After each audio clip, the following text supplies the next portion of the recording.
Hello friends, good morning, Radhe Radhe. आपका स्वागत है हमारे चैनल स्टडी आफ्टर मैरिज में। तो फ्रेंड्स, आप लोग कैसे हैं? उम्मीद करते हैं एकदम बढ़िया होंगे, स्वस्थ होंगे, मस्त होंगे और अपनी स्टडी खूब अच्छे से कंटिन्यू कर रहे होंगे। तो फ्रेंड्स, आज मेरे ब्लॉग वीडियो की स्टार्टिंग हुई थी दिन में 10:30 बजे, क्योंकि जैसा कि मैंने आपको पहले भी बताया है कि मैं अपने सारे काम ख़त्म करने के बाद ही स्टडी के लिए बैठती हूँ। तो मैंने सारा काम ख़त्म कर लिया था और जो 1-2 काम रह गए हैं वो मैं बीच में कर लूँगी उठ के, जब मुझे पढ़ाई करते हुए कुछ टाइम हो जाएगा।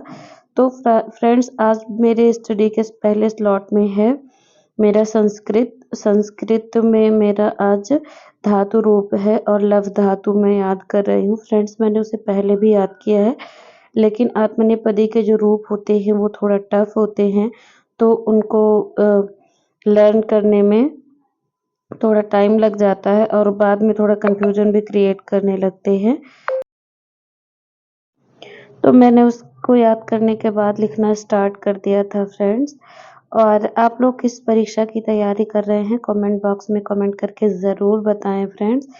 तो मैं एक हाउसवाइफ हूँ, हाउसवाइफ के साथ साथ मैं एक एस्पिरेंट्स भी हूँ फ्रेंड्स। और मैं यूपी टीजीटी और बीपीएससी टीआरई 4.0 की तैयारी कर रही हूँ फ्रेंड्स। मैंने टेट सीटेट क्वालिफाई कर लिया है और अभी जो बिहार में स्टेट पेपर हुआ था उसका भी मैंने पेपर दिया था और आंसर की से मेरा 111 नंबर है मेरे सब्जेक्ट संस्कृत से। तो फ्रेंड्स, आप लोग किस परीक्षा की तैयारी कर रहे हैं? क्या आपने टेट सीटेट क्वालिफाई कर लिया है या नहीं? आप लोग कमेंट बॉक्स में कमेंट करके ज़रूर बताएं। तो फ्रेंड्स, हम लोगों का क्या होता है हाउसवाइफ का, हम लोग एक गलती करते हैं अपनी स्टडी में, उसी के चक्कर में हमारी पूरी टाइम वेस्ट हो जाती है और जो हमें बिल्कुल भी नहीं करना चाहिए। तो आपको मैं बार-बार कहती हूँ कि अगर आपने कोई लक्ष्य निर्धारित कर लिया है और आप आगे बढ़ना चाहती हैं, तो आपके आस-पड़ोस में लोग क्या कहते हैं, वो आपके बारे में क्या सोच रहे हैं, इन सब बातों पर ध्यान मत दीजिए, क्योंकि लोग हैं, लोगों का काम ही है कहना और वो कहते रहेंगे। तो आप उनकी एक छोटी-छोटी बात पे ध्यान देंगे तो आप कभी आगे नहीं बढ़ पाएँगे। इसलिए आप उनकी छोटी-छोटी बातों को इग्नोर कीजिए और अपने गोल पे फ़ोकस कीजिए कि आपका लक्ष्य क्या है, आपको क्या करना है, इस चीज़ पे फ़ोकस कीजिए। क्योंकि मेरी एक सिस्टर है, जो कि मेरी व्यूअर है, उन्होंने कमेंट किया था और वो कह रही थी कि मेरे ससुराल वाले मुझे बहुत ज़्यादा परेशान करते हैं। वो नहीं चाहते कि मैं पढ़ूँ लिखूँ, आगे बढ़ूँ और पर मैं चाहती हूँ कि मैं कुछ करूँ, वो लोग मुझे हमेशा काम में उलझा के रखते हैं। तो मैं उनसे कहना चाहती हूँ कि सिस्टर, मैं आपकी प्रॉब्लम समझ सकती हूँ, क्योंकि मैं भी एक हाउसवाइफ़ हूँ।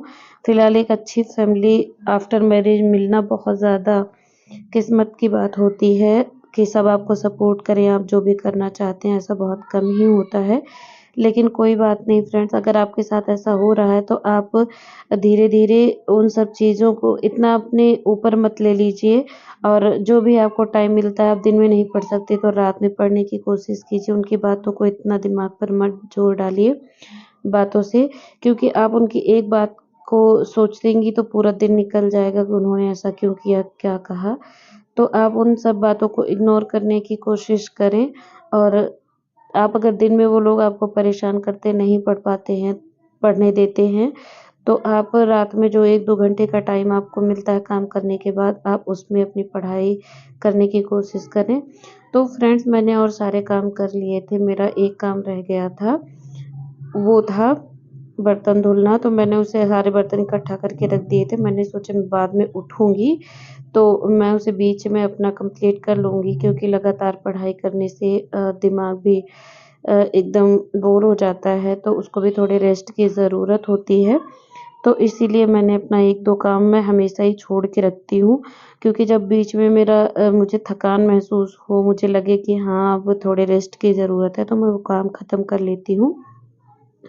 तो फ्रेंड्स, मैंने भी अपनी स्टडी का फर्स्ट स्लॉट कंप्लीट कर लिया है और अभी मैं अब बर्तन धुलूँगी, जो काम है वो काम ख़त्म करने के बाद ही मैं सेकंड स्लॉट की तरफ बढ़ूँगी और फिर से मैं अपनी स्टडी को कंटिन्यू करूँगी।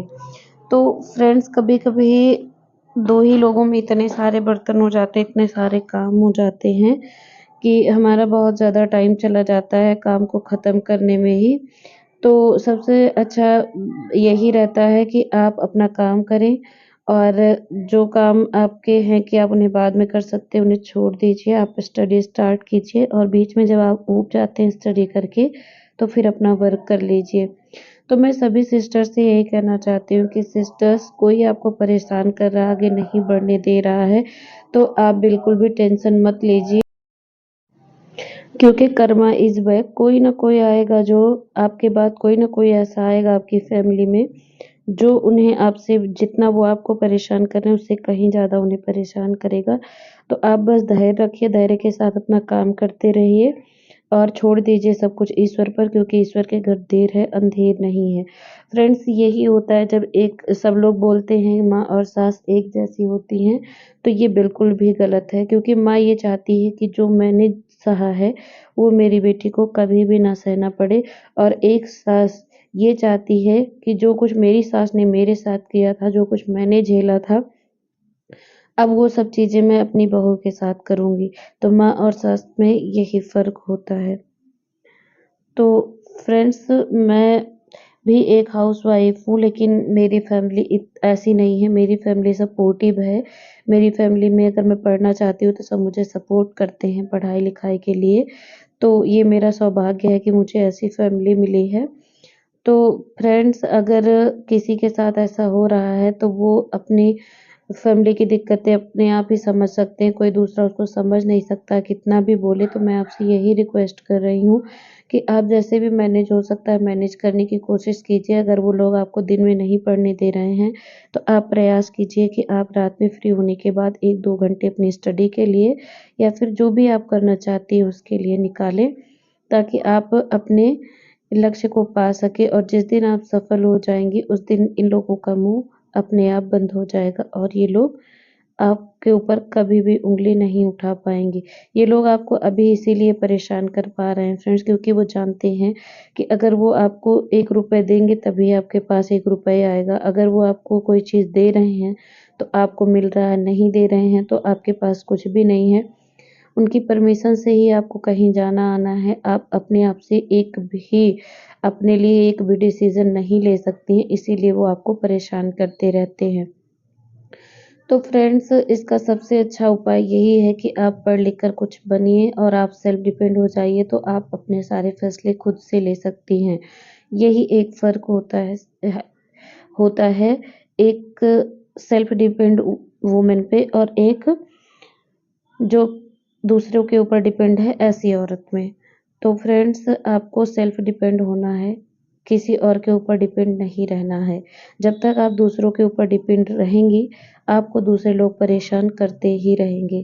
तो आप कोई कार्य ऐसा आपको सिलाई आती है, आप पढ़ना चाहती हैं, आप जो भी करना चाहती हैं उसी क्षेत्र में आगे बढ़ने की कोशिश कीजिए, हिम्मत जुटाइए और पूरा करने की कोशिश कीजिए और आप ज़रूर कर पाएँगे। और जिस दिन आपने कर लिया, ये सारे लोग जो आपको परेशान कर रहे हैं, वो करना बंद कर देंगे। तो फ्रेंड्स, आप लोगों को मेरा स्टडी ब्लॉग कैसा लगता है, कमेंट बॉक्स में कमेंट करके ज़रूर बताएँ। और अगर आपको हमारा ब्लॉग वीडियो अच्छा लगता है, तो वीडियो को लाइक, शेयर और चैनल को सब्सक्राइब करें। Thanks for